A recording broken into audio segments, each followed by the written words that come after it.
السلام علیکم ورحمۃ اللہ وبرکاتہ۔ سب سے پہلے تو یہ بات ذہن میں رکھیں، اصل تو ہمارا بیان حضرت اقدس مفتی مظہر شاہ صاحب کا ہوگا۔ جیسے انسان کو پانی نہ ملے تو انسان کچھ دیر کے لیے تیمم کر لیتا ہے، تو یہ سمجھ لیں کہ جب تیمم انسان نے کیا ہو، جیسے پانی ملتا ہے، پانی سامنے آئے، حضرات مفتیان کرام ہمارے سروں کے تاج بیٹھے ہوئے، فوراً تیمم انسان کا ختم ہو جاتا ہے۔ ایسے ہی ہماری بات فوراً جو ہے وہ مفتی صاحب جیسے حضرت احمد برکاتہ عالیہ تشریف لائیں گے تو انشاءاللہ ختم ہو جائے گی۔ الحمدللہ وحدہ والصلاۃ والسلام علی من لا نبی بعدہ، اما بعد فاعوذ باللہ من الشیطان الرجیم، بسم اللہ الرحمن الرحیم۔ واذکروا اذ انتم قلیل مستضعفون فی الارض تخافون ان یتخطفکم الناس فآواکم وأیدکم بنصرہ ورزقکم من الطیبات لعلکم تشکرون۔ حضرات محترم، 14 اگست 1947 کو اللہ تبارک و تعالی نے ہمیں یہ وطن عزیز کی عظیم دولت سے مالا مال فرمایا۔ یہ وطن یقیناً ایک بہت بڑی اللہ کی دولت ہے، اللہ کی نعمت ہے، جہاں انسان پیدا ہوتا ہے، انسان کی پرورش ہوتی ہے، انسان کا بچپن، انسان کی جوانی، انسان کا بڑھاپا گزرتا ہے، اس سرزمین کو وطن کہا جاتا ہے۔ اور وطن سے محبت محترم سامعین یہ فطرتی چیز ہے، کوئی ایسی چیز نہیں ہے کہ انسان اس کو لے تو لے، یہ فطرتاً انسان جس ماحول میں، جس وطن میں انسان رہتا ہے، اس وطن کی قدر و قیمت اور اس کی محبت انسان کے دماغ میں خود بخود محو ہو جاتا ہے۔ ایسے ہی اللہ کے پیارے حبیب صلی اللہ علیہ وسلم نے اپنی زندگی کے 53 سال مکہ المکرمہ میں گزارے۔ کتنی بڑی ہستی ہے، تمام نبیوں کے سردار ہیں، ایسی ہستی کہ جس کا براہ راست اپنے رب سے تعلق ہے، اپنے رب سے کامل محبت ہے۔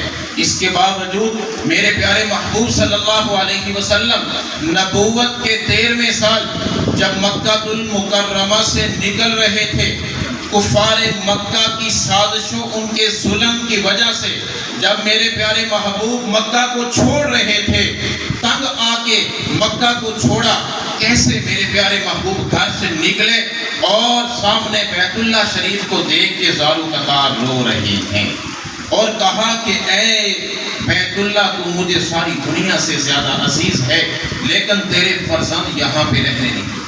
تو یہ پیارے محبوب کے دل کے اندر بھی اپنے وطن مکہ المکرمہ کی محبت تھی۔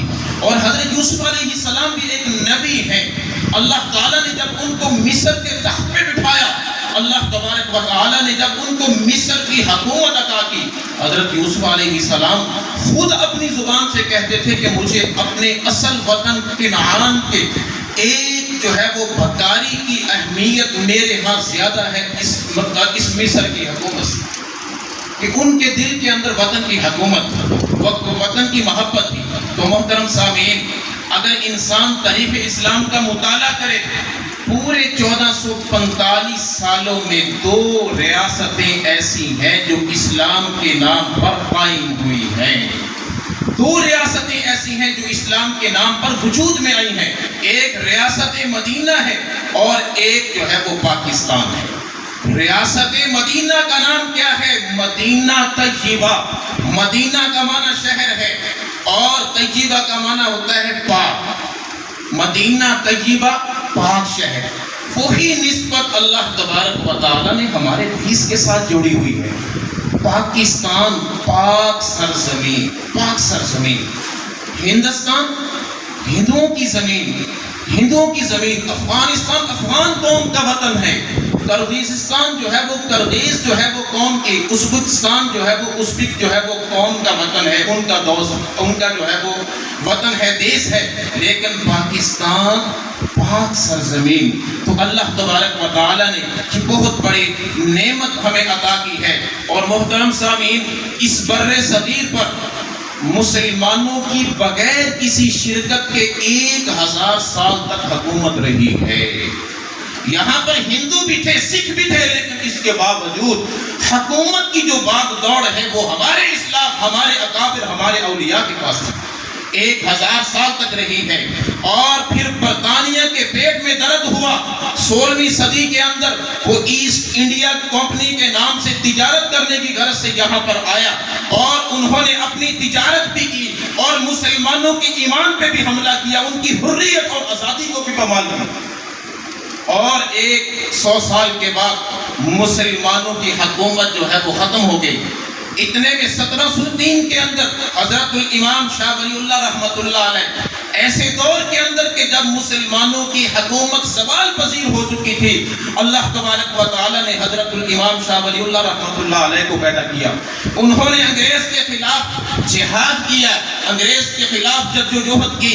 پھر 1803 کے اندر انہی کے فرزند امجد حضرت عبدالعزیز شاہ رحمۃ اللہ علیہ نے انگریز کے خلاف جہاد کا فتویٰ جاری کیا۔ یہ میں اس لیے بتلا رہا ہوں کہ علماء ربانیین کا فقط قیام پاکستان میں کردار نہیں ہے، بلکہ اگر آپ یوم آزادی کی تحریک دیکھیں، تحریک آزادی کو آپ دیکھیں، تحریک ریشمی رومال کو دیکھیں، تحریک بالا کوٹ کو دیکھیں، تحریک علی گڑھ کو دیکھیں، تحریک پاکستان کو دیکھیں، ان کے پیچھے علماء کا کردار آپ کو نظر آئے گا۔ 1803 کے اندر فتویٰ جاری کیا، اور ان کے مشن کو لے کر بھی علماء تھے۔ کون تھے؟ حضرت الامام شاہ ولی اللہ رحمۃ اللہ علیہ کے پوتے سر سید احمد شہید، شاہ اسماعیل شہید، انگریزوں کے خلاف جہاد کرتے کرتے تحریک بالا کوٹ کا نام انہوں نے پیدا کیا، اور بالا کوٹ کے مقام پر انہوں نے جام شہادت نوش کی۔ یہ کون تھے؟ تحریک بالا کوٹ میں کردار کن کا پیچھے آپ کو؟ سید احمد شہید، شاہ اسماعیل شہید رحمت اللہ علیہ کا، اور پھر ان کی اس قیادت کو سنبھالنے والے سید الطائفہ وقت کے صوفی حضرت الامام حاجی امداد اللہ مہاجر مکی رحمت اللہ علیہ۔ یوم آزادی 1857 میں جو انگریز کے ساتھ جنگ آزادی لڑی گئی ہے شاملی کے میدان میں، اس مارکے کے چیف جسٹس اور چیف کمانڈر آپ کو سید الطائفہ حضرت امداد اللہ مہاجر مکی، وہ بھی تو عالم تھے، وہ آپ کو کھڑے ہوئے نظر آتے ہیں۔ مولانا رشید احمد گنگوہی رحمت اللہ علیہ کھڑے ہوتے ہیں، مولانا قاسم نانوتوی رحمت اللہ، حافظ ضامن شہید رحمت اللہ علیہ، یہ کھڑے ہوئے آپ کو نظر آتے ہیں 1857 کی جنگ آزادی میں۔ لیکن اس وقت تک انگریز اپنا ورک کر چکا تھا، اپنے پاؤں جما چکا تھا۔ ان کو اپنوں کی غداری کی وجہ سے جب ان کو شکست ہوئی، انہوں نے یوں کرن لی ہمارے اکابر نے، چونکہ ان کے پاس، ان کے سامنے وَأَعِدُّوا لَهُمْ مَا اسْتَطَعْتُم مِّن قُوَّةٍ وَمِن رِّبَاطِ الْخَيْلِ تُرْهِبُونَ بِهِ عَدُوَّ اللَّهِ وَعَدُوَّكُمْ۔ یہ قرآن کی آیت بھی تھی، میرے نبی کا جو نبوت کے 13 سال مکی دور ہے وہ بھی تھی کہ جنگ کے لیے افرادی قوت کی بھی ضرورت ہے، علم کی بھی ضرورت ہے، ہتھیاروں کی بھی ضرورت ہے۔ پھر 1866 کے اندر انہوں نے دارالعلوم دیوبند کی بنیاد رکھی، مولانا قاسم نانوتوی رحمت اللہ علیہ۔ اور پھر جو ہے تحریک آگے جو ہے وہ تحریک ریشمی رومال کے اندر بھی آپ کو مولانا محمود الحسن رحمت اللہ علیہ، مولانا حسین احمد مدنی رحمت اللہ علیہ آپ کو نظر آئیں گے، اور مولانا اشرف علی تھانوی رحمت اللہ علیہ خود فرماتے ہیں کہ جب اس فتنے کے لیے علیحدہ ریاست کے لیے جدوجہد ہو رہی تھی، میرے دل کے اندر تردد تھا کہ آیا اس کا ساتھ دیا جائے یا نہ دیا جائے۔ مولانا اشرف علی تھانوی رحمت اللہ علیہ وہ فرماتے ہیں کہ مجھے رات کو، جیسے حضرت اقدس مفتی صاحب بتلا رہے تھے کہ رات کو خواب کے اندر اللہ کے پیارے محبوب کی زیارت ہوئی، اور کہا کہ اے اشرف علی، میری امت کے لیے جو علیحدہ خطہ اور علیحدہ وطن کی کوشش ہو رہی ہے، یہ میری امت کے حق میں بہتر ہے، تم بھی اس کے ساتھ شامل ہو جاؤ۔ یہ مولانا اشرف علی تھانوی رحمت اللہ علیہ۔ اور مولانا اشرف علی تھانوی رحمت اللہ علیہ کے بارے میں قائد اعظم رحمت اللہ علیہ برملا کہتے تھے کہ میرے پاس ہندوستان کا ایک عظیم مفکر، ایک عظیم لیڈر، عظیم سکالر، ایسا عالم ہے میرے پاس، اور مجھے اس پہ فخر ہے کہ میری مسلم لیگ کے اندر وہ فرد ہے کہ اگر اس فرد کے علم کو ایک پڑھ پلڑے میں رکھ دیا جائے، پورے ہندوستان کے علماء کے علم کو دوسرے پلڑے میں رکھ دیا جائے، اس تھانوی کے علم والا پلڑا جھک جائے گا۔ اس ایک عالم کے علم کی اتنی قوت ہے۔ اور 3 جون 1947 کو، یہ بات ذہن میں رکھیں، 3 جون 1947 کو بالکل پاکستان جو ہے وہ بننے کے قریب ہے۔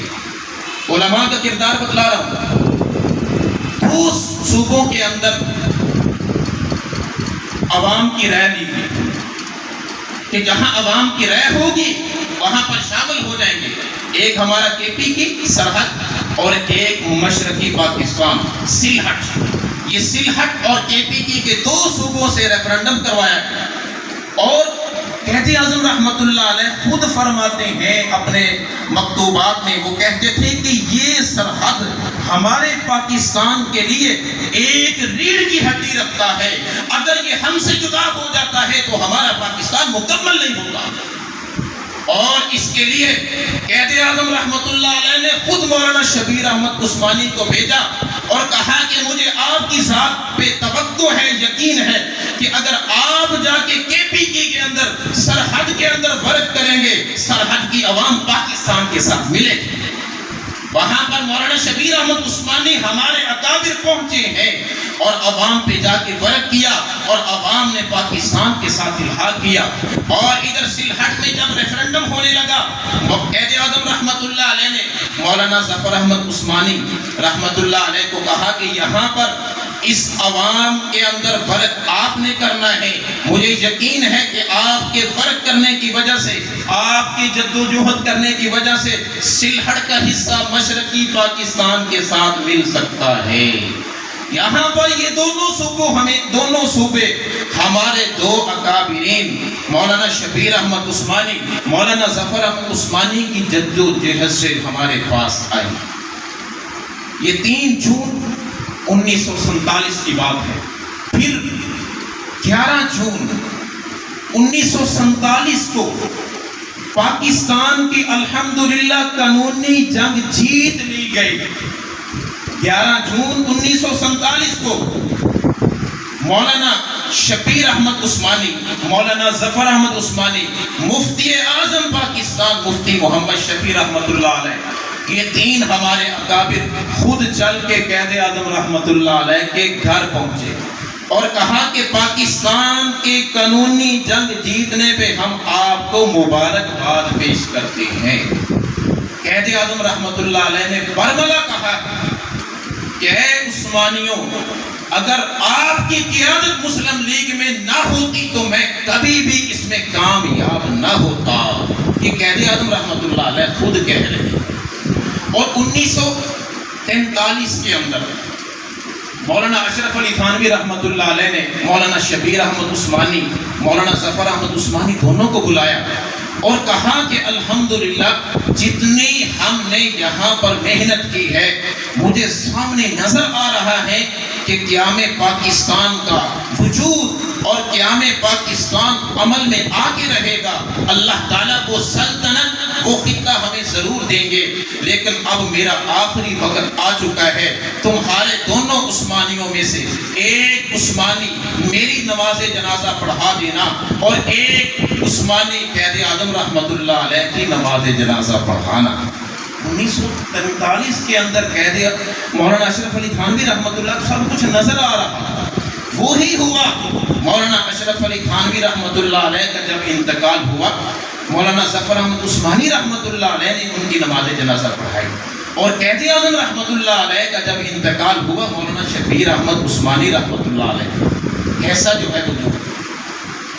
اور پھر محترم سامعین، ہم اپنے گھر کی بنیاد رکھنی ہو یا کبھی بڑا جو ہے وہ عظیم کام ہم نے کروانا ہو یا عظیم کام جو ہے وہ کرنا ہو، ہم اپنے سب سے زیادہ عقیدت والے بزرگ کو بلاتے ہیں، سب سے عقیدت والے بزرگ۔ یہاں پر آپ دیکھیں، جب اللہ تبارک و تعالی نے 14 اگست 1947 کو یہ خطہ عظیم اللہ نے ہمیں بطور نعمت کے عطا کیا، جب پرچم کشائی کی باری آئی، پرچم کشائی کی باری آئی، تو اللہ تبارک و تعالیٰ نے ان علماء کی جد و جہد اور ان کی قربانیوں کو پورے عالم کے اندر دکھایا کہ کراچی کے اندر مولانا شبیر احمد عثمانی سے قائد اعظم رحمۃ اللہ علیہ نے پرچم کشائی کی کراچی کے اندر، اور ہمارے مشرقی پاکستان میں ڈھاکہ کے اندر قائد اعظم رحمۃ اللہ علیہ نے فرمایا مولانا ظفر احمد عثمانی سے کہ یہاں پر آپ پرچم کشائی کریں گے، اور مشرقی پاکستان میں مولانا ظفر احمد عثمانی رحمۃ اللہ علیہ نے قرآن پاک کی تلاوت کی اور اس کے بعد تقریر کی، اور پھر مشرقی پاکستان کے اندر مولانا ظفر احمد عثمانی رحمۃ اللہ علیہ نے پرچم کشائی کی۔ تو آپ یہاں پر تھوڑا سا انسان غور کرے تو عوام کے ساتھ ساتھ ہمیں علماء کی قربانیاں بیش بہا نظر آئیں گی۔ اصل میں اس وقت جو ایک پبلک پلیٹ فارم تھا وہ یا تو خانقاہی نظام تھا یا پھر جو ہے وہ محراب تھا۔ محراب سے علماء کرام نے جو ہے وہ جد و جہد کی اور عوام کی ذہن سازی کی، اور ادھر خانقاہی نظام سے مریدین کی جو ہے وہ حضرت اکابرین اولیاء کرام نے ذہن سازی کی۔ اللہ تبارک و تعالیٰ نے ہم پہ کرم کیا، اور یہ اللہ تبارک و تعالیٰ کی عظیم نعمت ہے۔ عظیم نعمت میں اس لیے کہہ رہا ہوں، ہمیں یہ تو یاد ہے کہ 14 اگست 1947 کو پاکستان معرضی وجود میں آیا۔ محترم سامعین، وہ دن کون سا تھا؟ یہ تو ذرا سوچیں، جمعۃ المبارک کا دن تھا جس کو سید الایام کہا جاتا ہے، سارے دنوں کا سردار ہے۔ مہینہ کون سا تھا؟ سارے مہینوں کا سردار۔ اللہ نے یہ وطن عزیز ہمیں رمضان المبارک میں عطا کیا۔ رمضان المبارک کا پھر کون سا اشرہ ہے؟ آخری اشرہ سب سے زیادہ فضیلت والا ہے۔ حدیث مبارکہ میں آتا ہے آخری اشرے میں اللہ کی رحمت کا نزول اتنا ہر شب میں ہوتا ہے جتنا کہ 20 دنوں میں ہو چکا ہوتا ہے۔ اللہ نے آخری اشرہ، پھر آخری اشرے کی اللہ نے لیلۃ القدر 27 کی شب کو اللہ نے ہمیں یہ وطن عزیز عطا کیا ہے۔ اس کی ہم قدر کریں۔ آپ کے سامنے قرآن پاک کی ایک آیت تلاوت کی، وَاذْكُرُوا إِذْ أَنْتُمْ۔ یہ نقشہ بہترین جب پاکستان آزاد ہوا اس وقت کا نقشہ کہتی ہے۔ توجہ سے ذرا اس آیت پہ غور و فکر آپ نے کرنا ہے۔ حضرت علی رضی اللہ تعالیٰ عنہ سے مروی ہے، آپ صلی اللہ علیہ وسلم نے فرمایا اس قرآن پاک کے اندر ایسی نورانی کتاب ہے، ہدایت والی، قانون والی کتاب ہے کہ اے علی، اس قرآن کے اندر آپ سے پہلی امتوں کے بھی واقعات، حالات پیش کیے گئے ہیں، اور آپ کے بعد آنے والے لوگوں کے بھی حالات کو پیش کیا جائے گا۔ واقعات کو بیان کیا گیا ہے اس قرآن کے اندر۔ اللہ تبارک و تعالیٰ فرماتے ہیں وَاذْكُرُوا إِذْ أَنْتُمْ، اس وقت کو یاد کرو تم سب، اے مسلمانوں، اے میرے محبوب کی امت، اس وقت کو یاد کرو۔ وَاذْكُرُوا إِذْ أَنْتُمْ قَلِيلٌ مُسْتَضْعَفُونَ فِي الْأَرْضِ، کہ جب تم تعداد کے لحاظ سے کم تھے، تھوڑے تھے، پھر تعداد بھی تھوڑی ہے، مستضعفون، تم کمزور بھی تھے۔ اگر ہم 1947 کو دیکھیں تو یہاں پر ہندو سکھ ہمارے مقابلے میں کثیر تھے، اور پھر ہر قسم کی ایٹمی ہتھیار ان کے پاس زیادہ تھے۔ ہم تعداد کے لحاظ سے بھی کم ہیں، ایٹمی قوت کے لحاظ سے بھی کمزور ہیں۔ قلیل مستضعفون فی الارض، تمہاری تو یہ کیفیت تھی، تخافون ان یتخطفکم الناس، تم تو ڈرتے تھے دشمن سے کہ کہیں دشمن تمہیں تباہ نہ کر دے۔ یہ حالات تھے۔ اللہ کی تائید، اللہ کی مدد و نصرت کیسے آئی؟ تخافون فی الارض ان یتخطفکم الناس فآواکم وأیدکم بنصرہ۔ اللہ تعالیٰ فرماتے ہیں میں نے اپنی خاص مدد تم پہ نازل کی، اپنی خاص مدد اور رحمت بھیجی۔ اللہ نے اس مدد کے ذریعے تمہیں ٹھکانہ دیا۔ وطن اتنی بڑی ہجرت ہوئی ہے، اتنی بڑی ہجرت حضرت آدم علیہ السلام سے لے کے جو اس روئے زمین کا پہلا فرد ہے جس سے انسانیت شروع ہوتی ہے، حضرت آدم علیہ السلام سے لے کے آج تک پوری دنیا کے اندر محترم سامعین اتنی بڑی ہجرت نہیں ہوئی اتنی بڑی ہجرت 1947 میں ہوئی ہے۔ اتنی بڑی ہجرت، لوگوں کے لیے گھر نہیں ہے، ٹھکانہ نہیں، کچھ نہیں۔ تو اللہ تعالیٰ کیا فرماتے ہیں؟ فآواکم، اللہ نے تمہیں ٹھکانہ دی، وأیدکم بنصرہ، اللہ نے خاص مدد کی۔ خاص مدد تھی اللہ کی۔ وَرَزَقَكُم مِّنَ الطَّيِّبَاتِ، اور اللہ نے ایسا پاکیزہ تمہیں رزق عطا کیا تمہارا وہم و گمان بھی نہیں تھا۔ اب یہ سب کچھ اللہ نے انعام کیا ہے لَعَلَّكُمْ تَشْكُرُونَ، تاکہ تم شکر گزار بندے بنو، تاکہ تم شکر کرو۔ یہ نعمتیں اللہ نے تمہیں اس لیے دی ہے۔ آج یہ وطن عزیز اللہ کی بہت بڑی نعمت ہے، اور اللہ تبارک و تعالیٰ جب نعمت دیتے ہیں تو اس کا شکر ادا کرے انسان تو اللہ تعالیٰ اس میں اضافہ فرماتے ہیں، اور اگر اس کی ناشکری کی جائے تو پھر اللہ وہ نعمت چھین لیتے ہیں۔ آج چھوٹے سے لے کے بڑے تک جو ہے وہ سب نے اس کی ناشکری کی ہے، جس کی وجہ سے آج جو حالات ہیں وہ ہم اپنی آنکھوں سے دیکھ رہے ہیں۔ یہ ناشکری کا سبب ہے کہ ہمارے ہاتھوں میں پیسہ ہے پھر چیزیں نہیں مل رہی۔ یہ اس سے بڑی ناشکری کیا ہو سکتی ہے، اور اللہ کا عذاب کیا ہو سکتا ہے؟ تو اللہ تبارک و تعالیٰ نے یہ نعمت دی ہے، اس کا شکریہ یہ ہے کہ ہمیں 14 اگست کو اللہ کے سامنے سجدہ ریز ہونا چاہیے۔ بطور شکرانے کے 2 نفل پڑھنے چاہیے ہر پاکستانی کو، اور کم سے کم 1 مرتبہ ہر پاکستانی کو سورہ یاسین پڑھ کے ان شہداء کو اصالِ ثواب کرنا چاہیے جنہوں نے اپنی خون کا نذرانہ پیش کیا۔ ہمارے لیے اصل کام یہ کرنے کا ہے۔ اور آج